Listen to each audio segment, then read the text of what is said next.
Midweek Musings. Today we've got two things for you. We've got profiles of people from the EBC community from different parts, so I hope you enjoy that. And as well as that, we're bringing you a May Mission Month segment, which will feature an interview with Pip Miner, who will be our speaker on Sunday. So it'll be a bit of an entree before the main meal on Sunday.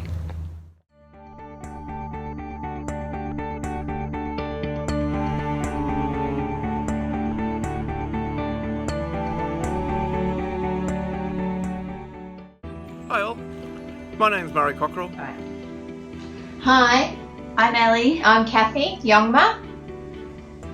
You're Ellie Youngma? That's true. Yeah. Hi everyone, my name is Helen.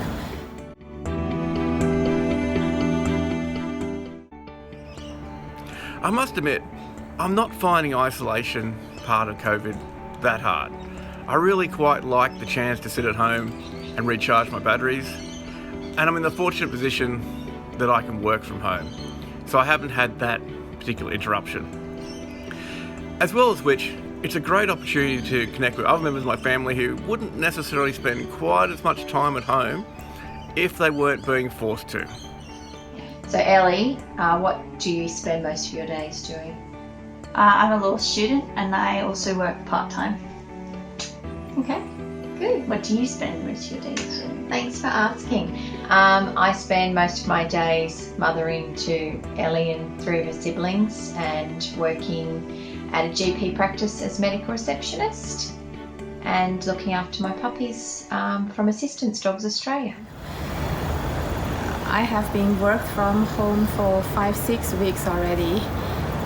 Every day what I do is I work most of the time, then cook, and I spend my spare time in gardening, walking the dog, cooking, and knitting. Of course, I read Bibles and pray all the time for this pandemic period. We've been coming along to Epping Baptist now for a bit over 25 years. Originally we started coming along because, well, I'd moved down to Sydney from Newcastle looking for work, and I was looking for a church in the area, and I already knew of Epping Baptist through friends of our family. And what made you walk through the doors of EBC? I think it was my turn to ask the next question, but that's okay. Cheryl Lidgett, Gordon Lidgett goes to church here. Cheryl Lidgett, his beautiful daughter, invited me when I had recently become a Christian to come to Epping Baptist, and I was 16, so quite some years ago. Ellie? I think you pushed me through the doors. I did. I pushed you in your pram through the doors. Physically? Yeah. Yeah. Physically, emotionally, yeah. Mm-hmm. Yeah. I was baptized in a Chinese church 5 years ago. It's a bit far from my home, so we decided to come to EBC, Epping Baptist Church, in 2017 because it's close to our home, 5 minutes drive. And when we first came here, we were welcomed from brothers and sisters in the church, and we were very happy, and we decided to come to Epping Baptist, and now I'm a member of Epping Baptist Church.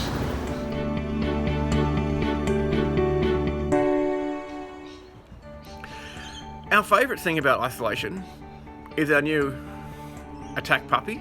That's what the youngest son refers to our new puppy as.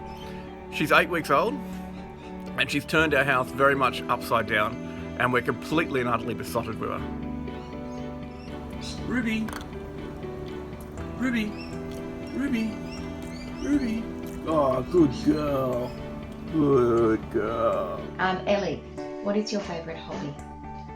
In isolation? Oh, yes. In isolation. Getting out of the house for exercise. That's my favourite hobby. What kind of exercise are you doing? Running mostly. Okay. A bit of bike riding here. I think you prepared for a marathon that you never got to run. No. Yeah. Yeah. Sensitive, probably shouldn't have done a video. Most of the time I spend my time in gardening, walking the dog, cook new recipes, and I have much spare time to watch TV nowadays. I was very busy. I had no time to watch TV in the past.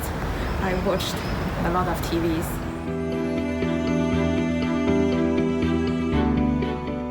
Having grown up in the church, my faith, I don't remember a time when I didn't have faith or faith wasn't part of who I was or part of my thinking. And for me, faith is very much an intersection between the emotional side and also the reason side. And it's that connection with reason or the word that's very, very important to me and very important to my understanding of the world around me. And because it really helps me to understand life and to frame how I live my life. Well, when we were discussing this earlier, I was saying to Mum that I've never really, having grown up in Sunday school, never really had a life without Jesus, so it's kind of difficult to answer that question. What about you? What difference has Jesus made in your life? We should be stumped on this question.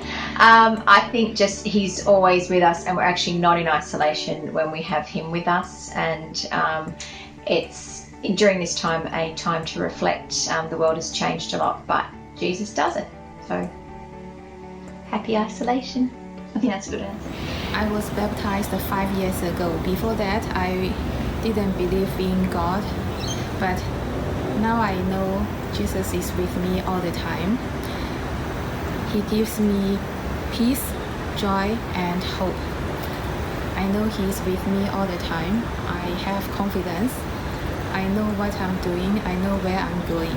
And I look forward the day I see Him in person. Thank you.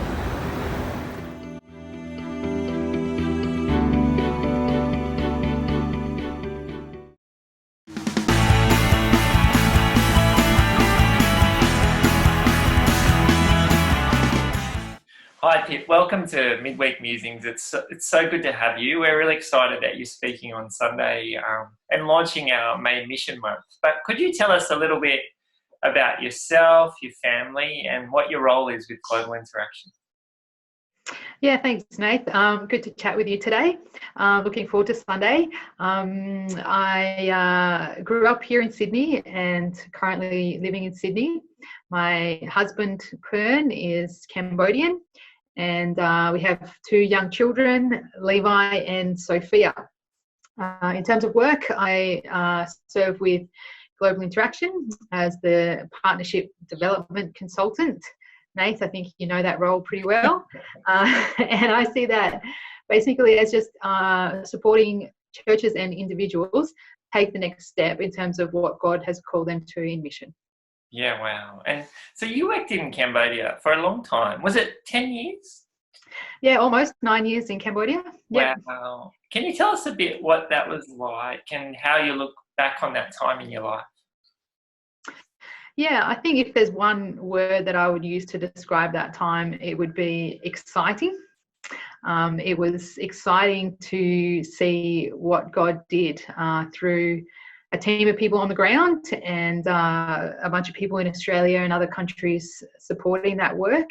It was exciting to see God work through our community development projects, as well as to grow the church in Cambodia during that time. Wow. And obviously God's mission is something that you found compelling and motivating. What is it about God and his mission that really grabbed you? Yeah, I think that there might be some other deeper theological reasons that I could pretend to give.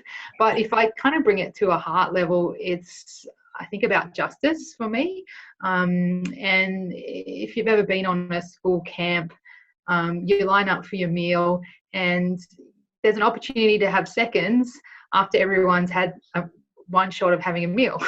And as simple as that principle is, I just see that there are many people who have never had the chance to hear the message of Jesus in their language in a way that makes sense to them culturally. And so it's an issue for justice that continues to compel me to give everyone the chance of sitting down at the table and having a meal. So some people think the idea of sending cross-cultural workers or missionaries is a bit old-fashioned. Do you think we still need to send people? I think, generally speaking, I would say absolutely yes to that question. I think in May 2020, it's probably a bit more challenging to answer that question when the message that I'm hearing from the government, at least, is stay home, wash your hands. When we can't easily travel and move around. But I actually think that in this time, there's an opportunity for all of us to recognize that we are already sent people, that we are sent to our neighborhoods, whether that's across the street or across the world, to love people in Jesus' name.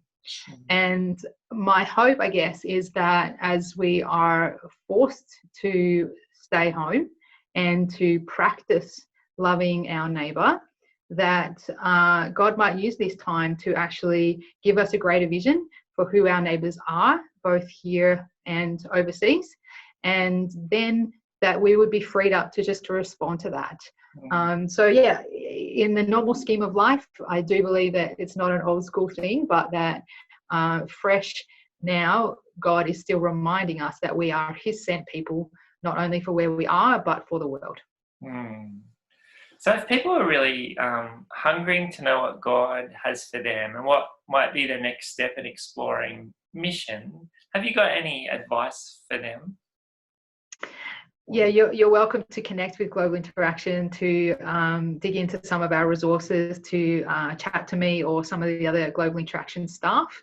But actually, I'd really encourage people first to talk to the people around them, to chat with someone in your family, a friend, someone in their small group, a pastor at Epping Baptist Church, to see how that call is responded, how people are responding to that, the people who know you really well, because I think it's we do this best in community as we journey and explore God's call together.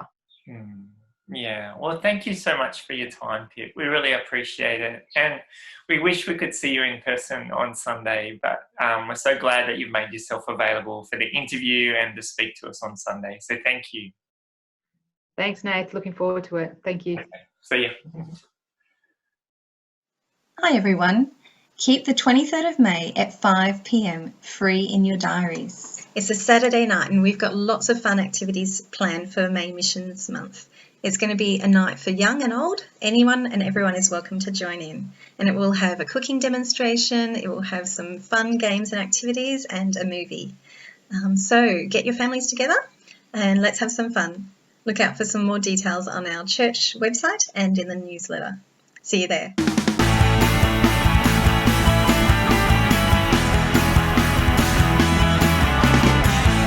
Thanks so much for being with us on Midweek Musings for another week. Hope to see you next week.